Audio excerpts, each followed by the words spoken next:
What's going on, guys? Welcome back to the channel. It's Luminary Grand here, and today we're going to be going over My Hero Academia chapter 372.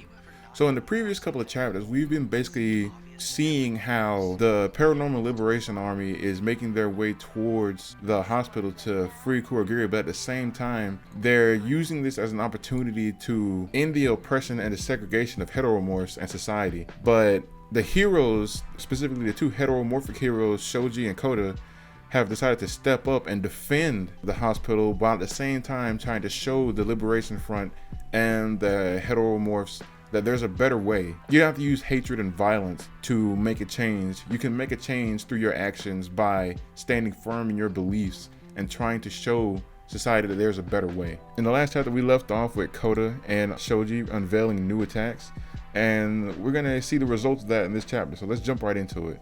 We started that chapter off with Shoji and Kota coming up to Aizawa and All Might saying that they would like to be assigned to defend the central hospital. They then respond saying that, how'd you know about that?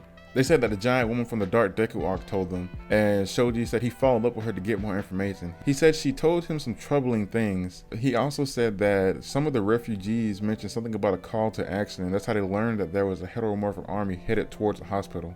Kota then says that if Shoji's going, I also want to go.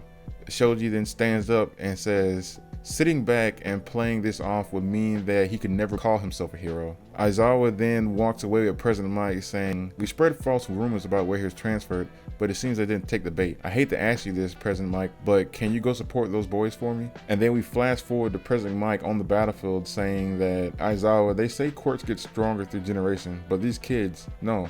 These young men are way stronger than we were back in our day, as we see Shoji about to clash with Spinner and Kota using his flock of birds to attack the leader of the Liberation Army.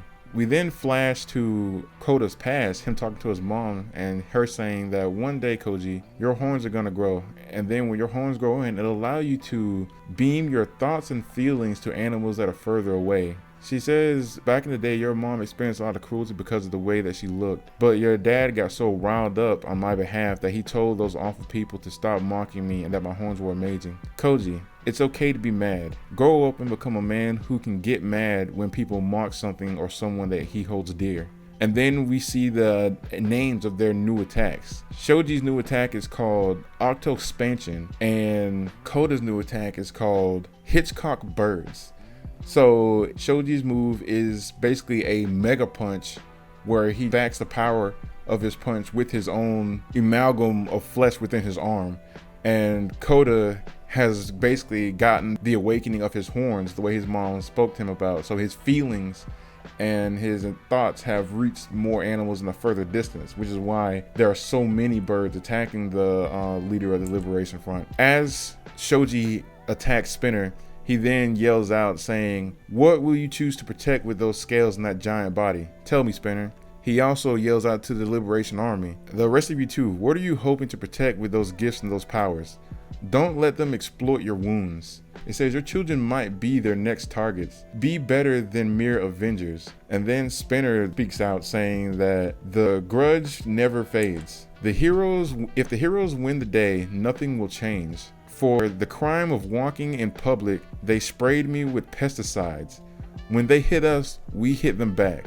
Brethren, be heard and follow me, as he then jumps off a building towards the hospital. Shoji gets caught by Kota's birds and he says he's even stronger now. Even with enough power to crack the concrete, I couldn't stop him. Spinner then crashes into the lobby of the hospital, crushing people in his way as he gets a flashback from Off One saying Kurogiri was transferred to the research wing. Once you reach him, play a recording of either Mai or Tomura's voice. Kurogiri's quirk will bring this conflict to an end. As then we see the doctors make a wall of bodies holding hands to keep Spinner and the army from getting towards the patients. The heteromorphic army then start to look at the doctors and the patients, and it looks like they begin to have second thoughts. I don't think that they initially expected this. Some of Shoji's words have probably got to them because they realize they have come into this with no plan.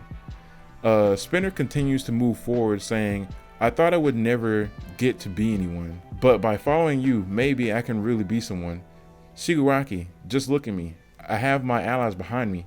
And then it shows an image of Spinner as a young child running freely. I guess this is how he views himself in this moment, a group of his allies towards a good cause, and actually giving himself a purpose. But then when we flash back to real life, Spinner looks back and he sees no one behind them. As throughout the hallway, you hear someone saying, Shoji's speech must have gotten through to them. And you see President Mike come from the darkness. He says, and listen, that guy in there, he ain't gonna be your ace in the hole. In the next panel, we see them both turn towards Kurogiri, and Spinner screams out, Kurogiri. President Mike then screams out, Shirakumo, and the chapter ends. So basically the meaning of this, Kurogiri and Shirakumo are one and the same. If some people are watching this who haven't seen it yet. Shirakumo is President Mike's and Eraserhead's childhood friend. His quirk was basically like a cloud quirk. He was killed / captured by All For One and turned into a Nomu. So essentially Kurogiri is the perfect Nomu,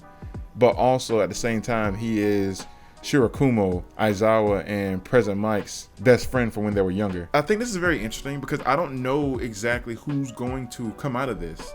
In previous chapters, we did see President Mike and Aizawa try to get through to Kurogiri, and it seemed to be very tough at first, but Shirakumo did somehow show a remnant of him being in there, and he spoke to them slightly.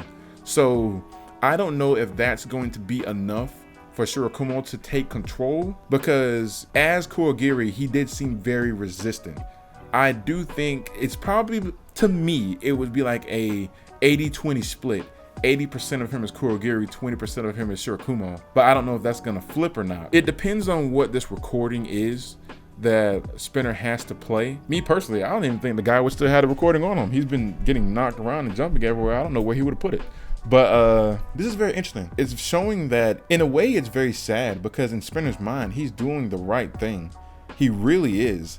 In his mind, the world has put him down so hard to where he seems like he's a freak. He sees himself as a freak, and he thought that he would amount to nothing. But Shigaraki and All For One have given him a purpose, and he's just basically trying to honor them with the opportunity that they've given him. But on the flip side, we can see the reality of his actions. In the beginning, he was backed by the heteromorphic army, but as he actually got into the hospital and the heteromorphic army is seeing the doctors protecting the patients who have nothing to do with this, they decided to not follow him anymore. It's really sad to see Spinner in this light, because Spinner isn't a bad character. It seems like he's just gotten taken advantage of, and I feel for him. You guys let me know how you felt about this chapter. Do you feel bad for Spinner, or do you think that Spinner's actions as of now have made it to where probably he's gonna get what he deserves? I don't think Spinner's gonna go back to being who he was, even though he has such a sad backstory.